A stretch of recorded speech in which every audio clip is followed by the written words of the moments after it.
The point of this video is to help you answer this question. Does it take the same amount of work to move an object 5 meters to the right versus moving that same object 5 meters up?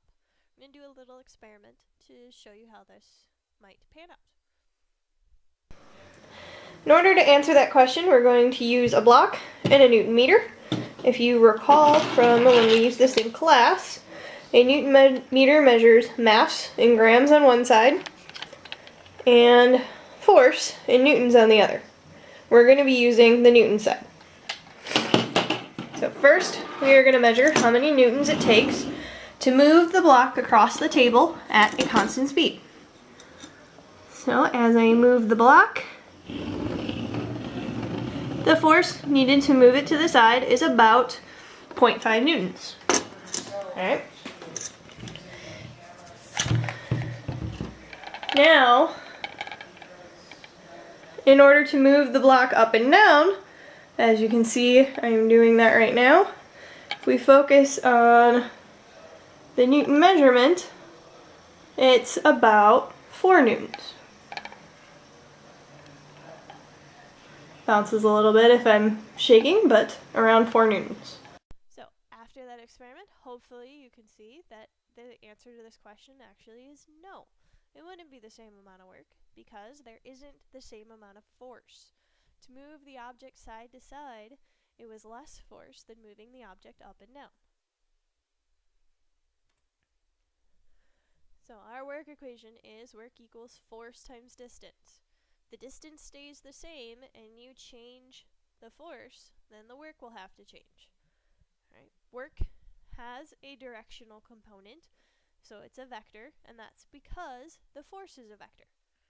Okay? Distance is scalar, so the distance doesn't matter, but the direction of the force does, because the direction of the force determines the direction of the work. If the force is moving up, the work is moving up. If the force is moving sideways, then the work is going sideways. Okay? Now you can treat these as two separate pieces, and this comes in handy. So if you just want to focus on the upward work of a motion, when something moves up or down in a vertical direction, there must be a force also going in that direction. What's a vertical force that we have dealt with before? Hopefully you're saying something like the force due to gravity, F of G, or your normal force. Okay? So to find the force to move an object up at a constant speed, okay? Constant speed tells you that your forces are going to cancel out. All you need to do is find the object's force due to gravity, because the force it requires to move the object up has to cancel out the force of gravity pulling it down. Okay? And force of gravity, also known as weight.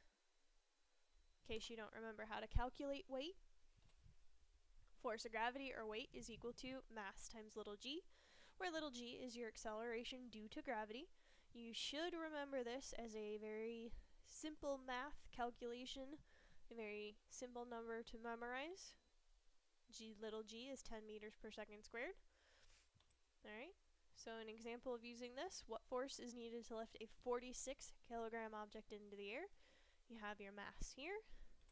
You're going to plug that in, weight equals mass times little g. Your little g is the 10 meters per second squared. So you have 46 times 10, which is 460 newtons. This can be plugged in as your F, your force, in the work equation. So a sample work problem that might involve this. So if you just want to focus on the upward work of a motion, how much work is needed to move a 65 kilogram person up a 12-meter flight of stairs? At first, it appears that you have no force, but then you have to recognize that you have this little word here, up. Okay, so you know your mass is 65 kilograms, and an assumed known, one that won't be given to you in the problem, is that little g, the acceleration due to gravity, is 10 meters per second squared. So you can multiply these two numbers and get yourself a weight or a force, 650 newtons. And then you can also use your other piece of information from the problem, which is your distance, and your unknown is work. Okay, that's what the problem is asking for. So you have an equation that does involve W, F, and D. Work equals force times distance. So plug in your numbers where they belong. The 650 goes in for F, the 12 goes in for D, and you get 7,800 when you multiply those two together. And your units should be Newton meters or joules. Alright, make sure you complete the online assignment that goes with this video, and don't forget you do have another video to watch, the Intro to Power video.